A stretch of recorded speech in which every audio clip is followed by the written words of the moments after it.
Di sebuah kampung sunyi, tinggallah Malim Deman, seorang yatim piatu yang diasuh dengan penuh kasih sayang oleh seorang janda baik hati bernama Mandeh Rubiah. Pondok Mandeh yang sejuk menjadi tempat Malim menemukan kehangatan. Pada siang yang cerah, Malim yang kehausan hendak mengambil segelas air putih di dapur. Langkahnya terhenti ketika mendengar suara riuh dari danau belakang.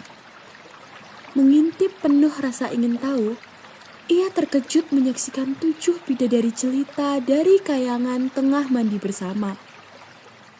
Malim terpana, terutama pada bidadari bungsu. Ah, kecantikan macam apa ini? Tak pernah kulihat yang secantik dia di bumi. Niat licik pun muncul. Ia mencuri satu helai selendang milik bidadari bungsu dan menyembunyikannya. Benar saja, kekacauan terjadi saat para bidadari hendak kembali. Bidadari bungsu menangis histeris. Kakanda, bagaimana ini? Selendangku hilang. Aku tidak bisa pulang. Malim muncul berpura-pura iba. Jangan bersedih, Nona. Tinggallah di sini dulu bersama Made Rubiah. Aku akan carikan selendangmu. Bujuknya penuh tipu muslihat. Tanpa pilihan, bidadari bungsu menerima tawaran itu. Mandeh Rubiah pun mengangkatnya menjadi anak. Tak butuh waktu lama, benih cinta tumbuh antara Malim dan bidadari itu.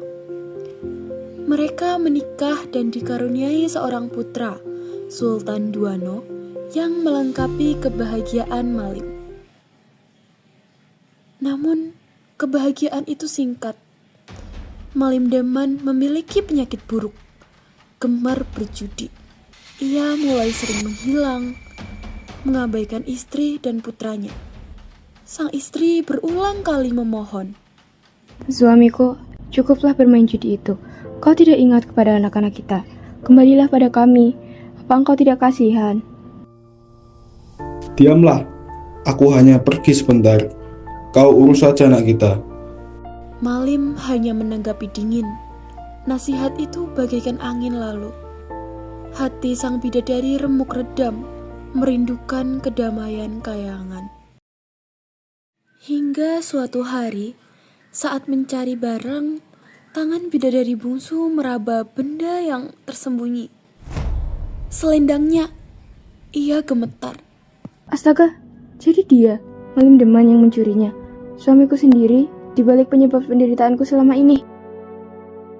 Dengan amarah dan kecewa, ia menyuruh orang memanggil Malim dengan ancaman tegas. Jika Malim ingin melihat istri dan anaknya, ia harus segera pulang. Pesan itu sampai pada Malim. Namun, ia yang sedang asyik mabuk dengan meja judi menganggapnya remeh. Ah, paling istriku merajuk lagi. Nanti juga dia akan diam. Pikir Malim, dan ia tak kunjung datang. Kesabaran sang bidadari habis. Dengan hati yang mantap, ia memutuskan untuk kembali. Ia memeluk putranya erat-erat, menyandang selendang yang dicuri suaminya, dan tanpa mengucapkan sepatah kata perpisahan, ia dan Sultan Duano melesat ke langit, kembali ke kayangan. Malim Deman akhirnya kembali setelah puas berjudi. Rumahnya sepi, sunyi. Ia berkali-kali memanggil istri dan putranya. Sayang, Sultan, kalian di mana? Tetapi hanya Gema yang menjawab. Malim terduduk lemas. Ia akhirnya menyadari kebodohannya. Cintanya pada judi telah merenggut kebahagiaan sejatinya. Penyesalan mendalam menyelimuti Malim, mengutuk keegoisan dan tipu muslihat yang ia lakukan di awal.